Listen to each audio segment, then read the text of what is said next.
কাল এসএসসি পরীক্ষা, বহু প্রতীক্ষিত এই পরীক্ষা কিভাবে হবে, কিভাবে সিট পড়বে, কিভাবে স্টিকারে লেখা থাকবে আসন, বিষয়, সমস্ত কিছু গোটা বিষয় তুলে ধরলেন আমাদের প্রতিনিধি শ্রেয়সী গঙ্গোপাধ্যায়।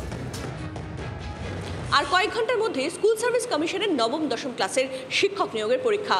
আর বিভিন্ন যে পরীক্ষা কেন্দ্রগুলো, সেই পরীক্ষা কেন্দ্রগুলোতে এই মুহূর্তে একেবারে প্রস্তুতি তুঙ্গে। যেমন এই মুহূর্তে আমি রয়েছে যাদবপুর বিদ্যাপীঠ স্কুলে, দেখা যাচ্ছে যে সেখানে যে সিটগুলো রয়েছে সেই সিটগুলোতে কিন্তু এই যে স্টিকার লাগিয়ে দেওয়া হয়েছে, রোল নাম্বারের যে স্টিকার, সেখানে বলে দেওয়া হয়েছে এক্ষেত্রে কোন সাবজেক্টটা, শুধুমাত্র রোল নাম্বার নয়, তিনি কোন সাবজেক্টে রয়েছেন টিচার সেটাও কিন্তু সেখানে উল্লেখ করে দেওয়া হয়েছে। যেমন এটা জিওগ্রাফি লেখা রয়েছে, প্রত্যেকটা যে সিট রয়েছে সেই সিটে দুজন করে বসবে। এবং এই মুহূর্তে কিন্তু আরেকবার মিলিয়ে নেওয়ার কাজ চলছে। প্রত্যেকটা যে বেঞ্চ, সেই বেঞ্চে কিন্তু ইতিমধ্যেই স্টিকার পড়ে গিয়েছে। এবং যে ঘরে আমি এই মুহূর্তে রয়েছি সেখানে মূলত দেখা যাচ্ছে জিওগ্রাফির যারা ক্যান্ডিডেট তাদেরই কিন্তু মূলত সিট পড়েছে এই ঘরটাতে।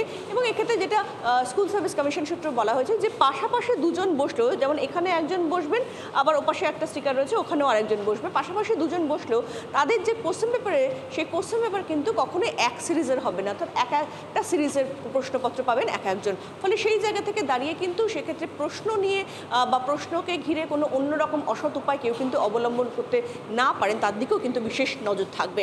জি 24 ঘন্টার জন্য ক্যামেরায় কমলের সঙ্গে শ্রেয়সী, কলকাতা।